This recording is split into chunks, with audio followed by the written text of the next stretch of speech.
go by this set play format, and they divide them into 3 categories: flourishes, chases, and counters.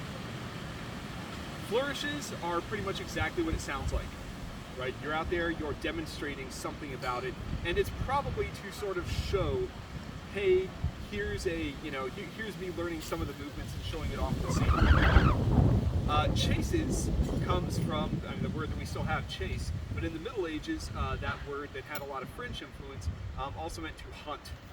So you can think of it sort of as a like looking for the openings or chasing after. And then counters, not surprisingly, are the counters. But it also means sort of a facing. Sometimes they actually call it a countenance rather than a counter, which comes from the facing, right? To go face to face with somebody. More like meaning stand your ground, as opposed to just if they do this, then do this. So they set up these different plays and then just say, cool, figure it out. All right? They're not meant to be instructional, they're meant to be mnemonic. They're meant to remind you how this stuff was meant to be practiced. They do tell us a couple useful things. One, the earliest one we have, like I said, the poem is from probably about 1380. The prose section of it is probably from about 1415-ish, 1420-ish, somewhere in there. It's hard to date it exactly. But we do know that the copy that we have in what's called the Harleian manuscript is a copy of 2 linguistically separate but related sources that were just put together in like a commonplace book, which was like an almanac. So that's where the earliest stuff comes from. Then we've got 3 paragraphs later on in another commonplace book where somebody was just like, I'm going to write this down. It's all Northern English. It's probably from somewhere around York. You can tell because they have weird enunciations. The thrust is called a foin, but they call it a foon, right? An F-U-N-E. They pronounce it foon because they wrote things down phonetically back then. Spelling was not yet standardized in Middle English. And so we've got this second one, which is probably from about 1450-ish, from up in the north, and it uses all exactly the same terminology, and it divides things out into here's a chase, here's a counter, and then here's something that looks kind of like a flourish. And it does something else which is really cool and important, is after it does its 3 paragraphs of sword, 2-hand sword stuff, it says, hey, here's strokes of the 2-hand staff. And it uses all the same terms to describe what you do with a staff. Which is important because George Silver, who's writing in the near the end of the Elizabethan era, says in his chapter on the 2-hand sword, which is a sentence, he says the 2-hand sword and all swords of length are to be used like the 2-hand staff. Anyway, and then he just goes on because he's like, I already explained how to fight with a 1-handed sword. Why do I want to repeat myself? But real quick, what are people studying? Are you like all godless Italian papists, or are you like Lutheran heretics? Like, what are you doing? Germanic? I'm whatever my liege lord says I am. Okay, so I should tell, right? There's the Fiore. I'm a Fiorist. Yeah, so cool. Obviously, you're doing the Lichtenauer tradition, and we've been mostly learning German. Okay, cool. So, there's the joke works better if it's Fiore, right? Because Fiore spends a lot of time talking about wrestling and dagger. And then he's got his 1-hand sword section is like 9 techniques. And if you haven't been paying attention, you're like, does he just not know how to fight with a 1-handed sword? And the answer is no, he knows all about how to fight with a 1-handed sword. He just figures he already told you that in the wrestling and dagger section. And that he also says, P.S. a lot of stuff in the 2-hand sword section is 1-handed anyway. You can do all that with a 1-hand sword. That's kind of the way Silver feels about a lot of things. He's like, I already explained that to you. Why do I have to say it again? And then he says it again at length. So Silver's not a fun read. Unless you've got a very specific sense of humor. But the pre-Elizabethan stuff confirms that the thought process was very similar for them in the 1400s as well. That the 2-hand sword had some commonality with how you use a 2-handed staff. And they both use the same terms. And then we get to the one that we're going to look at today because we're not in harness right now, which is the Tudor era bastard sword stuff. Yeah, we can step out of the sun. We don't have to. We're the masters of our own fate. We don't have to sit here staring at the sun. But the Tudor era thing, which is what we're going to look at today, if people have heard of pre-Elizabethan English longsword, they may have heard of this one. It's called the Let-all manuscript, and it's called that because of a signature in the middle of it. Ben's actually gotten to go to the British Library and see it. Pretty jealous. He's seen both. Held it in my grubby little hands. Yeah, both of them. And the Harleian. Terribly jealous, but It's a roll. It's like 6 inches wide and 2 feet long, and it's written on both sides. It's a copy. We don't have any of the original things, as far as we know, for the English stuff until we get to silver, because Harley has copying errors. You can see where they've actually written things down and crossed them out, and it comes from 2 different time periods in one source. That means they're copying 2 different things. It's also part of a compendium. It's part of a compendium, right? And then Let-all is out of order. It's very clearly out of order. And it's copied by probably 2 scribes. You can see differences in their handwriting if you look at the manuscript. So we know that they're writing this down, and at one point in the middle of it, it says, Amen quod J. Let-all, which is just Latin for so be it, or confirmed by J. Let-all.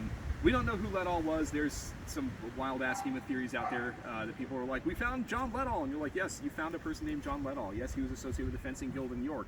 If it was this dude, he wrote this manuscript when he was 14, which either means this is not to be taken seriously, or it wasn't that dude. Like, there's lots of people whose first name starts with J. John was a popular name. Yeah, it turns out like most of England was named either John, Roger, William.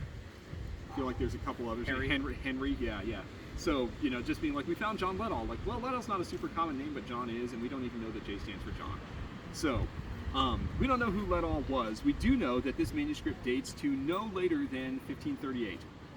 And the reason we know that is because it tells you how to stab.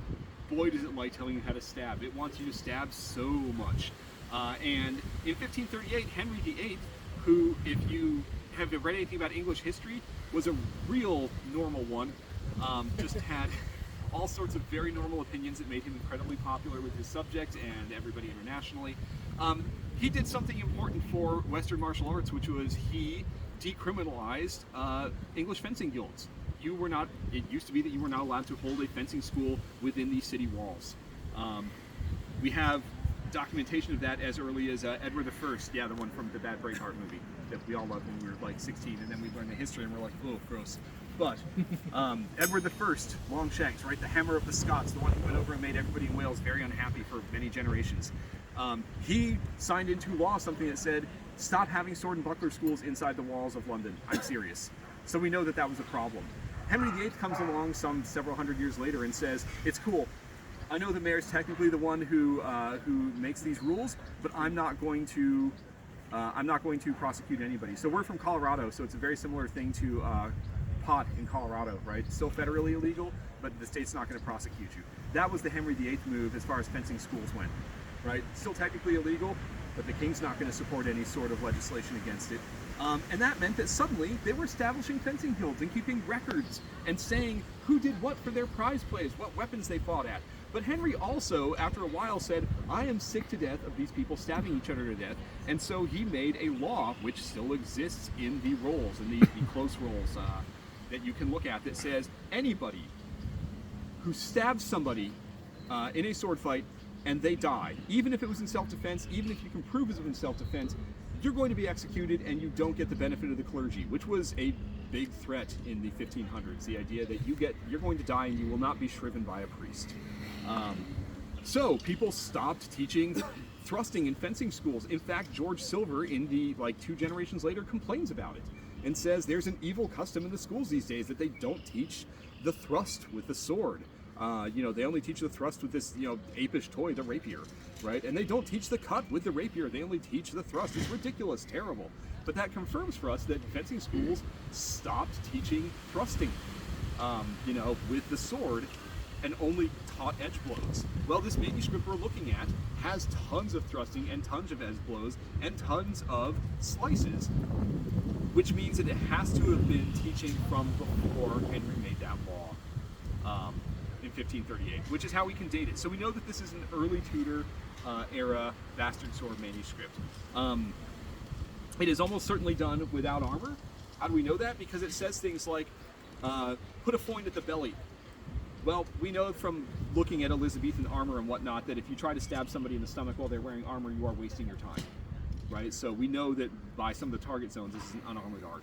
So, but it uses all the same terminology that the other stuff did, right? That the earlier things from the 1400s did. It's a descent, right? They're maybe not all learning from the same master. We don't even know who those would have been. But we do know that they're using what they consider an industry standard as far as terms. An industry standard, by the way, that disappears after this last one that we're going to learn today. George Silver doesn't use these terms. He uses very generic terms to try to describe stuff. He doesn't use the old stuff. So we're going to be looking at bastard sword, which is a term that shows up in the records of the time. They actually do say in one of the prize plays fought before Henry VI, I believe, that Edward VI, whatever, one of them, they're all the same. Basically saying, hey, we have this guy who fought his prize play with the two-hand sword, and then this other guy played with the long sword, and then this other guy played with the bastard sword. So we know that at least that scribe thought those were all three different weapons at the time. Probably not an industry standard for everybody to just, right? We know that most of those distinctions were made by museum curators in the 1800s and then D&D nerds in the 1980s, right? Because we need to give things stats, because Gary Gygax told us to. So, but they still use some of those terms, and one of them was bastard sword. So that's the term we use for this to distinguish it from our long sword, which is like our earlier, like Battle of Agincourt era stuff that we also study and teach. So that's enough talking out of me. Let's start learning some weird English heresy. Step one, the names. You all probably know these strokes already, except for maybe one of them. We have, from this, anything that comes from up high and is a fairly vertical stroke, we're calling it downright stroke. Simple, right? You probably call it an Oberhau or a colpo soprani or something like that, right? But it's just up here, cut straight down. If it goes all the way to the ground, it's a full stroke, because you started here and went there, that's the full cut. If you stop halfway, the way that a lot of different masters say you should do, leaving the point hanging towards the face, then you call it a downright stroke. Okay, so there's that. If you are cutting at a slight angle, right, so your Zornhau, except it's tactically different from a Zornhau, or your Fendente, right, if you're just cutting there, that's called a quarter. We think it's because it moves in the same angle that a quarterstaff would move, but we're not 100% certain why they call it that. But quarters go there. Downright strokes, usually for attack. Quarters, usually to counter, usually to cover the line. Because if I cut this way, I'm covering the line all the way across as I countercut, right? Mm-hmm. The thrusts we call foins. It's nothing unusual, right? You close the line on the side that you are doing your thrust. The one that is a little unusual is that we've got something that shows up a lot more in English that appears to show up in other stuff, which is one-handed thrusts, which they call a spring. There's two kinds. There's the full spring and the short spring. Basically, it's just a matter of, do I try to make up distance with it, and it's a full spring, or do I try to just keep them away and it's a short spring? And that really is it. It's just how far do you reach with it? We spent a lot of time and heartache trying to like differentiate between these before we finally settled on. I don't think it matters which foot moves, as long as you end up with like the short spring, you don't move a whole lot, and the full spring, you do move and you get a much longer extension. Basically, which-handedness you end in. Yeah. In that interpretation. Often. And the reason we came to that is because there is something that they actually call a full short spring, where you actually go with the wrong hand and don't get any extra reach to try to trick them going this way. Anyway, key thing about that, anytime we're doing stuff one-handed, which we will be doing, you don't let go and then do it. You start with a two-handed version, right? So if Ben and I are fighting and I let go, he knows I'm going to do something and he's now got control of my blade, right? I've just given up all this leverage I have here. So if I'm here, I'm like, oh, I'm gonna let go. He should smack this down and hit me. So the way that these work is, one, most of our one-handed stuff is going to be defensive. Ben starts to come in and I go, no.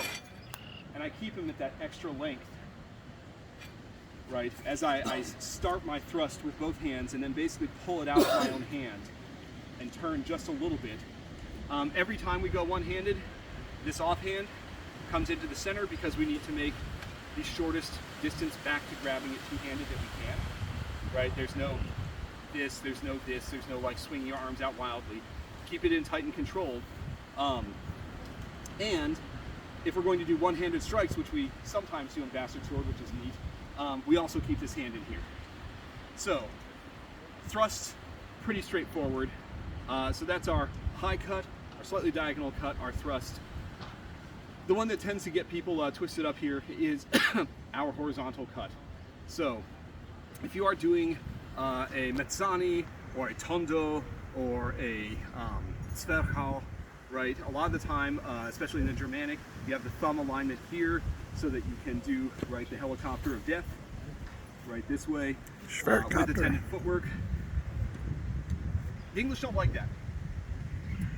And here's why, because if I do that and Ben does the very English thing of just closing the line and warding, then I don't have a whole lot to work with here, right? I have to move all the way around to get back to him. And I have had a lot of finger pain and wrist pain and forearm pain in playing with this back in the early 2000s, trying to figure out, why is this happening to me? Why would the manuscript lie to me? It tells me to do this thing and now I hurt. Why does it want me to feel pain? And it turns out it's because probably I was doing it wrong. The difference here is that if I do it with a true edge and cut that way and Ben does that, I can still withdraw, right? Or I'm not stopped, right? I can still maintain this and I can still turn through and do weird things. Now you do see this in Italian and German as well, but the English really like to do something that neither the Italian or German seem to like as much, which is doubles. And I don't mean like, we both hit each other. I mean, I start here, Ben's sword is out, and I go, get that out of the way. And I throw the second one. The horizontal cuts we call a round, and that's the first thing I want to actually throw at you guys to play with, because the rounds are the things that people tend to like the least when they start out, because they're like, this is weird, heretical. My hands, why is my thumb not on the blade?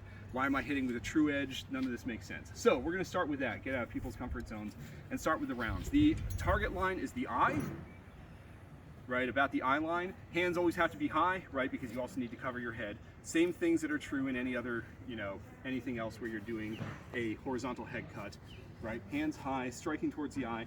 And importantly, this always says that it's done running. And running in this case actually means an offline step. Don't worry about it, the linguistics are weird. I'm happy to nerd out about it later. But it always means an offline step. Why? Because if I do this straight in, he's going to collapse my structure and I'm hosed. So I need to make him make a decision when I do this. When I do a horizontal cut. So we're going to start with this one, the round. Very simply, I'm going to start in whatever high guard you like. The English ones tend to show the cross about eye level.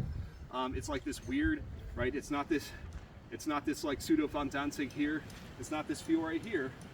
It's like this kind of in between where the cross is about eye level. But we don't have any technical pictures. Everything we have is from like illuminations and whatnot. So they're probably taking it from copybooks. We don't know. But whatever high guard you like, and then throwing this out and going to the side and going for the eye line. And looking and seeing what your options are if you're throwing true edge rather than false edge. Cool? Questions? Just take a couple swings with those and take a look at what your options are and see where the blade dynamic is, because that's going to be important as we move into some of our set plays to practice this. We see almost every kind of technique in English gets doubled at some point. And this appears to mean two techniques done on one piece of footwork. So two of the same technique. So if I throw, a round at Ben with one step and another round with another step, right? One here, that's not a double round. It has to be throw my cut, recover, throw the other cut. Here's what's really important. Don't step in with the first one. Because who's heard the term true time? Oh yeah. You haven't? Man. Wow, that's the one thing from Silver that infiltrates everything else. Okay. Judgment, distance, time, and place. We're going to rewind things real quick. True time. This is something that is actually explicit in George Silver in the 1590s. But then, if you look back, you realize that this is how things are described all the way back to the 1400s, which is hands move first, body and feet follow.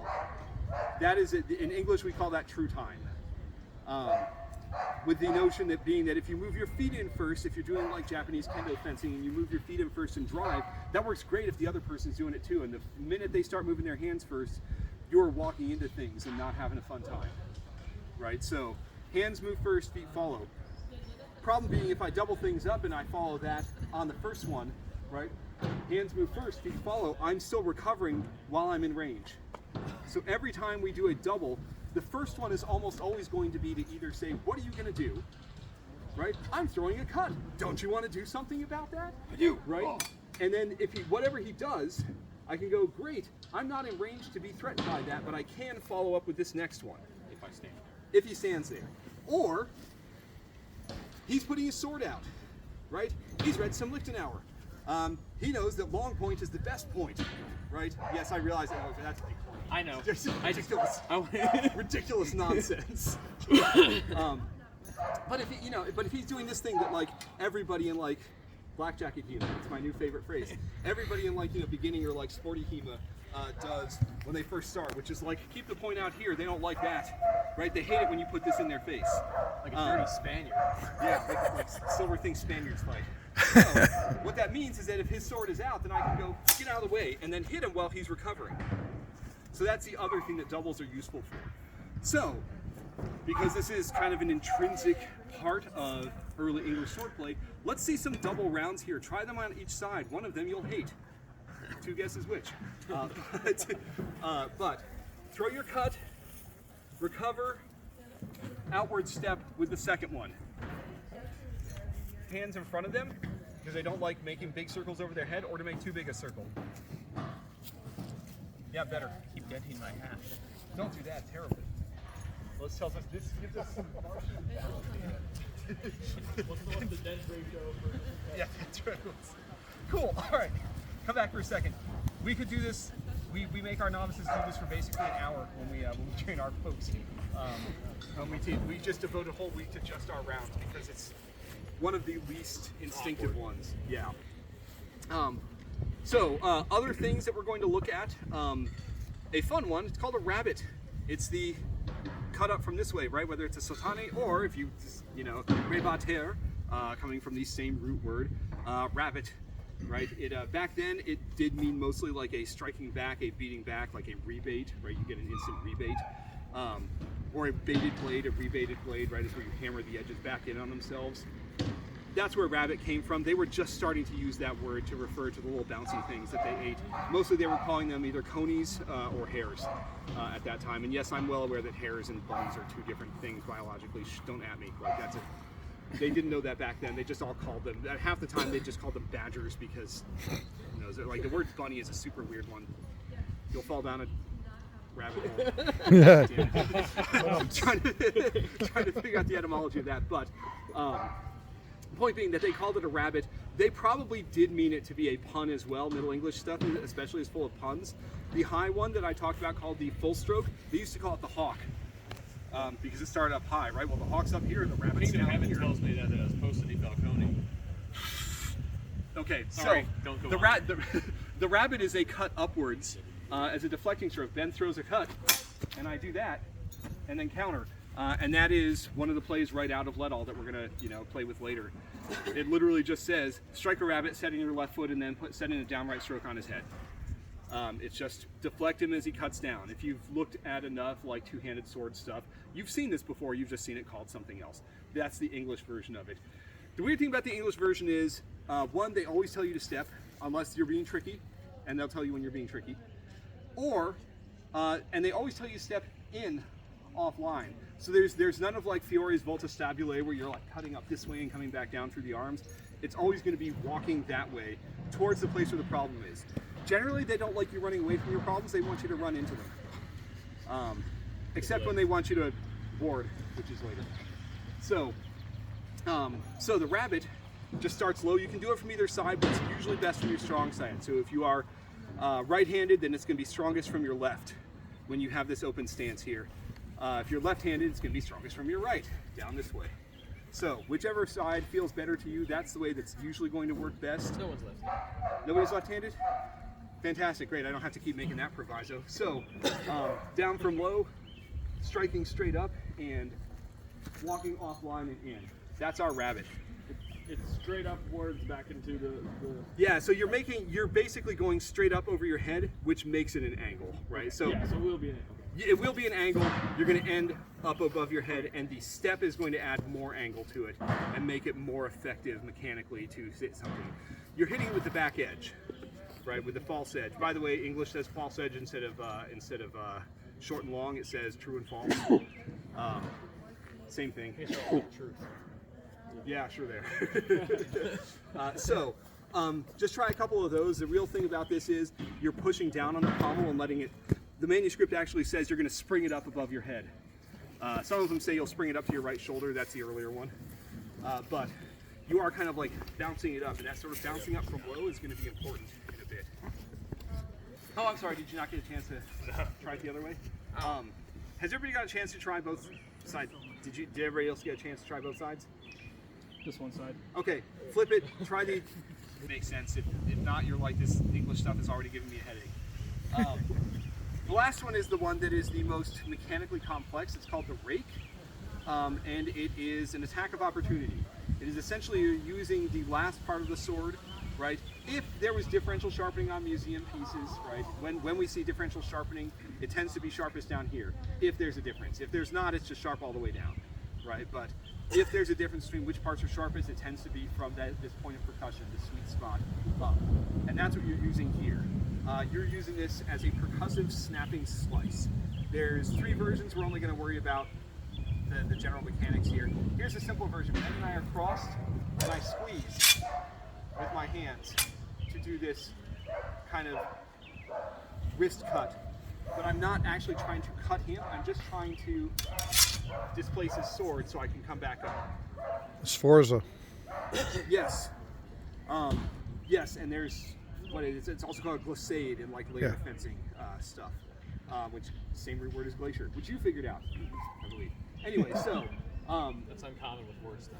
yeah, I'm usually the bigger word nerd. So that's our rake downwards. We've got a rake upwards, which is we basically snap up at the hands. As soon as we make contact, we slice back. It's incredibly nasty. All of these you do with side steps because they don't defend you, right? They're not a good defense. They're a snip at the hands or the face or whatever's open. Usually it's going to be the hands. What we found is that when we go fight new people, they complain that we hit their hands a lot. And they start wearing forearm guards more than they used to. The Rocky Mountain Swordplay Guild up in Denver, about 70 miles north of us, was like, yeah, you guys are the reason we started buying forearm guards. Because we didn't need them that much until then. This one's real mean, and it shows up a lot as either testing the waters sort of thing, or try to make them do something.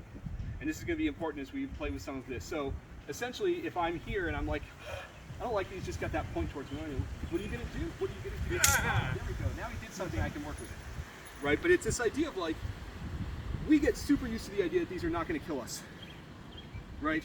We have these training artifacts, these training scars in our brains from the fact that these are all dull, and the worst that we're going to get from these is a concussion or a broken finger. Right? And it is, if you've ever played with a sharp sword, which is stupid and irresponsible and dangerous, and I definitely have never done that, and I don't recommend you do it. It is terrifying. It is bedwettingly upsetting.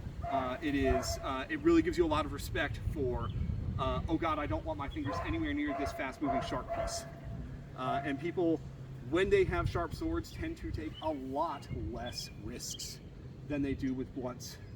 And suddenly a lot of the techniques make sense that don't if you look at the Sport HEMA thing where they're just like, I'm just going to rush in and stab them super hard, and then I get the point, and it's fine.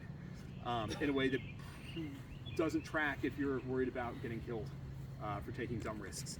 So this is good for making them angry, making them do something until they finally come in with something and you can work with it. And that is where we're going to pick up on let all, now that we've got our basic vocabulary. First of all, that's a lot of words out of me. Questions? Tactics that are shown to us by the let all manuscript. And the first one is, put your point in their face. They won't like it. And that actually is the way that most of their counters end, is by saying, put the point in their face, they won't like it, and as soon as they do that, cut over with a quarter. That is the most English-ass thing you will see in pretty much any system. In fact, one of the key things in early English fencing that we see right from the earliest manuscript, that poem from the 1380s, written by name in that poem, shows up in like British naval cutlass in the 1800s and going into the 1900s, and it's essentially this. Ben throws a cut at my head, and I counter with what we call a pendant, which is this hanging guard, and then I throw a quarter afterwards. And if we do it one-handed, then this is right out of George Silver and everything that comes after, right? Which is this one. And if you see people like throwing cut,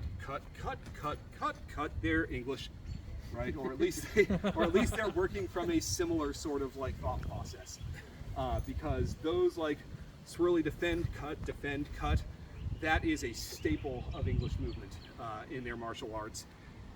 And I think a lot of that probably comes from the fact that it works really well in quarterstaff, and that's something that everybody had access to and was playing with from when they were very little, to the point that it was considered sort of the national English weapon, right?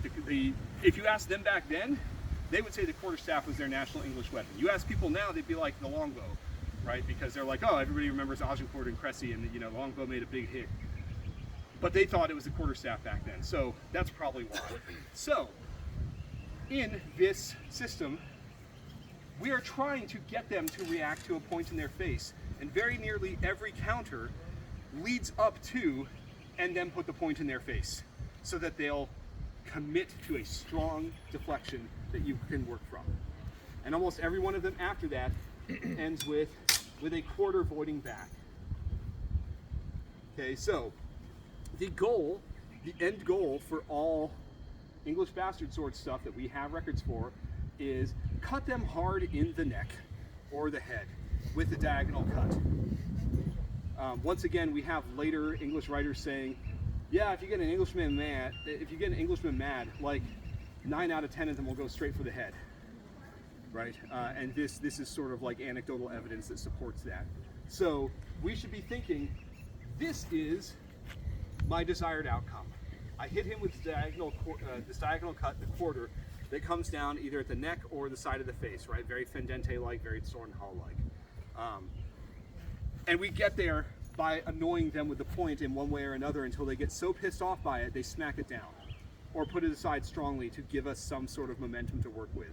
And that is kind of the basis that we're going to look at. So we're going to work backwards here. We're actually going to start from the end of it and then work backwards and start looking at the chess game that develops here. But we're going to start with just face off here, and when your opponent pushes the point out of the way, cut. Cut in a way that makes sense. Most of the time we should assume they're angry enough at us that they're coming in and we're actually going to back off. That is also very English. The idea of like, these are sharp. Don't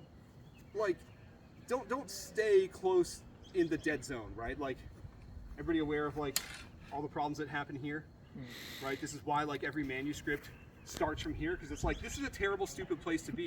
I'm going to show you how to get out of it safely or how to kill them, right? But not a single one of them, not Fiore, not Lichtenhauer, not Ringek, not any of them is like, start here. This is great. This is a great, happy place to be, right? They all show this and are like, if you find yourself here, and you will, here's what to do. The English thing is, every time you find yourself there, do something, get out. What do you want to say your bit about the universal? Yeah. No? Okay, fine. It'll be a mystery.